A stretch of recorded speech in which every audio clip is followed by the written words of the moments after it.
حضرت عبداللہ بن عمر رضی اللہ تعالیٰ عنہ سے روایت ہے کہ رسول اللہ صلی اللہ علیہ وسلم نے ارشاد فرمایا، کیا میں تمہیں وہ وصیت نہ بتاؤں جو حضرت نوح علیہ السلام نے اپنے بیٹے کو کی تھی؟ صحابہ رضی اللہ تعالیٰ عنہ نے عرض کیا، ضرور بتائیے۔ ارشاد فرمایا، حضرت نوح علیہ السلام نے اپنے بیٹے کو وصیت میں فرمایا، میرے بیٹے، تم کو دو کام کرنے کی وصیت کرتا ہوں اور دو کاموں سے روکتا ہوں۔ ایک تو میں تمہیں لا الہ الا اللہ کے کہنے کا حکم دیتا ہوں، کیونکہ اگر یہ کلمہ ایک پلڑے میں رکھ دیا جائے اور تمام آسمان و زمین کو ایک پلڑے میں رکھ دیا جائے تو کلمے والا پلڑا جھک جائے گا، اور اگر تمام آسمان و زمین کا ایک گھیرا ہو جائے تو بھی یہ کلمہ اس گھیرے کو توڑ کر اللہ تعالیٰ تک پہنچ کر رہے گا۔ دوسری چیز جس کا حکم دیتا ہوں وہ سبحان اللہ العظیم و بحمدہ کا پڑھنا ہے، کیونکہ یہ تمام مخلوق کی عبادت ہے اور اسی کی برکت سے مخلوقات کو روزی دی جاتی ہے۔ اور میں تم کو دو باتوں سے روکتا ہوں، شرک سے اور تکبر سے، کیونکہ یہ دونوں برائیاں بندے کو اللہ سے دور کر دیتی ہیں۔ حضرت طلحہ بن عبید اللہ رضی اللہ تعالیٰ عنہ سے روایت ہے کہ نبی کریم صلی اللہ علیہ وسلم نے ارشاد فرمایا، میں ایک ایسا کلمہ جانتا ہوں جسے ایسا شخص پڑھے جس کی موت کا وقت قریب ہو تو اس کی روح جسم سے نکلتے وقت اس کلمے کی بدولت ضرور راحت پائے گی، اور وہ کلمہ اس کے لیے قیامت کے دن نور ہوگا۔ حضرت انس رضی اللہ تعالیٰ عنہ سے روایت ہے کہ رسول اللہ صلی اللہ علیہ وسلم نے ارشاد فرمایا، ہر وہ شخص جہنم سے نکلے گا جس نے لا الہ الا اللہ کہا ہوگا اور اس کے دل میں ایک جو کے وزن کے برابر بھی بھلائی ہوگی، یعنی ایمان ہوگا۔ پھر وہ شخص جہنم سے نکلے گا جس نے لا الہ الا اللہ کہا ہوگا اور اس کے دل میں گندم کے دانے کے برابر بھی خیر ہوگی، یعنی ایمان ہوگا۔ پھر وہ شخص جہنم سے نکلے گا جس نے لا الہ الا اللہ کہا ہوگا اور اس کے دل میں ذرہ برابر بھی خیر ہوگی۔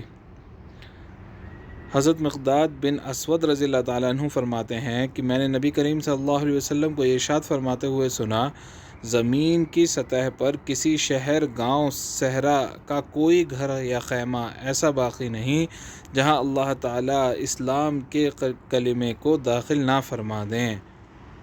ماننے والے کو کلمہ والا بنا کر عزت دیں گے، نہ ماننے والے کو ذلیل فرمائیں گے، پھر وہ مسلمان کے ماتحت بن کر رہیں گے۔ حضرت ابن شماسہ مہری رحمۃ اللہ علیہ سے روایت ہے کہ ہم حضرت ابو عمرو بن عاص رضی اللہ تعالیٰ عنہ کے پاس جا کر ان کی آخری وقت میں موجود تھے۔ وہ زار و قطار رو رہے تھے اور دیوار کی طرف اپنا رخ کیے ہوئے تھے۔ ان کے صاحبزادے ان کو تسلی دینے کے لیے کہنے لگے، ابا جان، کیا نبی کریم صلی اللہ علیہ وسلم نے آپ کو فلاں بشارت نہیں دی تھی؟ کیا رسول اللہ صلی اللہ علیہ وسلم نے آپ کو فلاں بشارت نہیں دی تھی؟ یعنی آپ تو نبی کریم صلی اللہ علیہ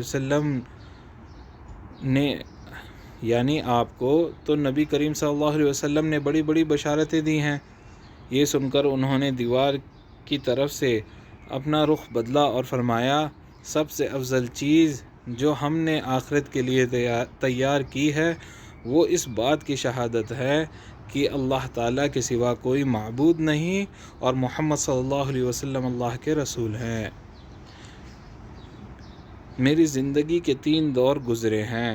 ایک دور تو وہ تھا جب کہ رسول اللہ صلی اللہ علیہ وسلم سے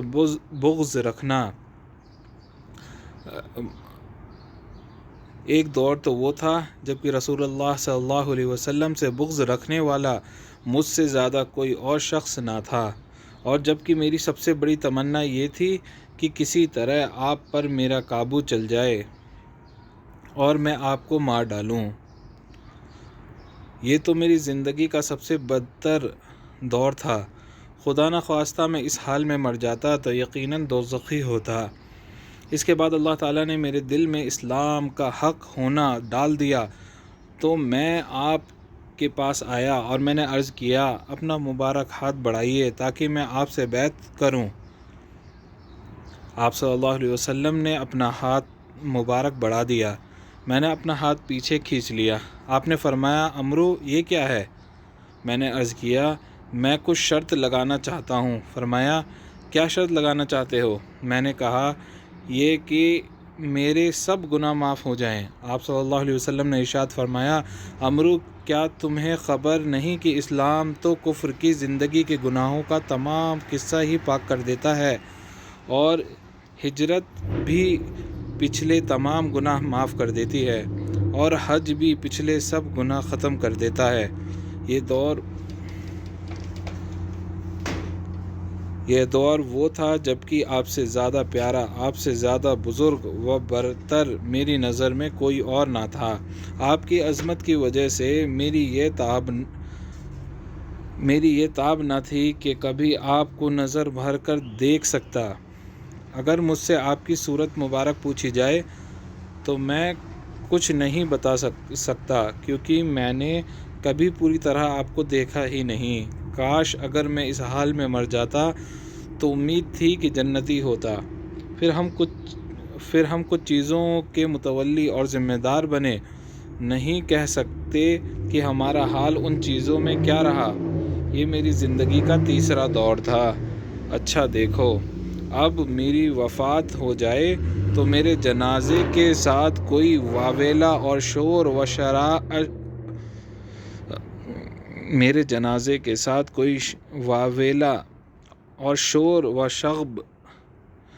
و شغب کرنے والی عورتیں نہ جانے پائیں، نہ زمانہ جاہلیت کی طرح آگ میرے جنازے کے ساتھ ہو۔ جب مجھے دفن کر چکو تو میری قبر پر اچھی طرح مٹی ڈالنا، اور جب فارغ ہو جاؤ تو میری قبر کے پاس اتنی دیر ٹھہرنا جتنی دیر اونٹ ذبح کر کے اس کا گوشت تقسیم کیا جاتا ہے، تاکہ تمہاری وجہ سے میرا دل لگا رہے اور مجھے معلوم ہو جائے کہ میں اپنے رب کے بھیجے ہوئے فرشتوں کے سوالات کے جوابات کیا دیتا ہوں۔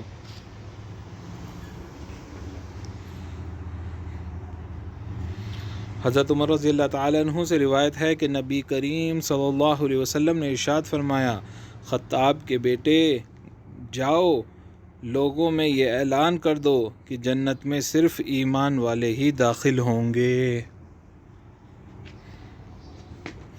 حضرت ابو لیلہ رضی اللہ تعالیٰ عنہ سے روایت ہے کہ نبی کریم صلی اللہ علیہ وسلم نے ابو سفیان سے ارشاد فرمایا ابو سفیان تمہاری حالت پر افسوس ہے، میں تو تمہارے پاس دنیا و آخرت کی بھلائی لے کر آیا ہوں، تم اسلام قبول کر لو، سلامتی میں آ جاؤ گے۔ حضرت انس رضی اللہ تعالیٰ عنہ فرماتے ہیں کہ میں نے نبی کریم صلی اللہ علیہ وسلم کو یہ ارشاد فرماتے ہوئے سنا جب قیامت کا دن ہوگا تو مجھے شفاعت کی اجازت دی جائے گی، میں عرض کروں گا میرے رب، جنت میں ہر اس شخص کو داخل فرما دیجئے جس کے دل میں رائی کے دانے کے برابر بھی ایمان ہو۔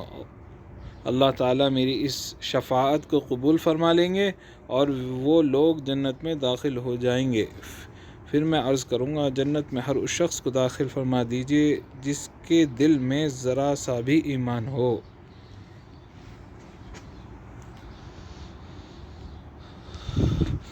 حضرت ابو سعید خدری رضی اللہ تعالیٰ عنہ سے روایت ہے کہ نبی کریم صلی اللہ علیہ وسلم نے ارشاد فرمایا جب جنتی جنت میں اور دوزخی دوزخ میں داخل ہو چکے ہوں گے تو اللہ تعالیٰ ارشاد فرمائیں گے جس کے دل میں رائی کے دانے کے برابر بھی ایمان ہو اسے بھی دوزخ سے نکال لو، چنانچہ ان لوگوں کو بھی نکالا جائے گا جن کی حالت یہ ہوگی کہ وہ جل کر سیاہ فام ہو گئے ہوں گے، اس کے بعد ان کو نہر حیات میں ڈالا جائے گا تو وہ اس طرح فوری طور پر تر و تازہ ہو کر نکل جائیں گے جیسے دانہ سیلاب کے کوڑے میں پانی اور کھاد ملنے کی وجہ سے فوری اگ آتا ہے۔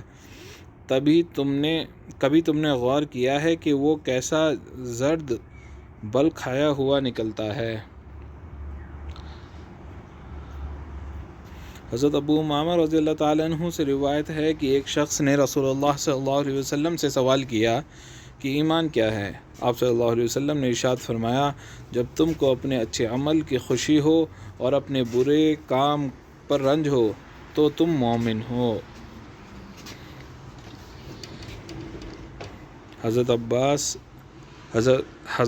بن عبد المطلب رضی اللہ تعالیٰ عنہ سے روایت ہے کہ انہوں نے رسول اللہ صلی اللہ علیہ وسلم کو ارشاد فرماتے ہوئے سنا، ایمان کا مزہ اس نے چکھا اور ایمان کی لذت اسے ملی جو اللہ تعالیٰ کو رب، اسلام کو دین اور محمد صلی اللہ علیہ وسلم کو رسول ماننے پر راضی ہو جائے۔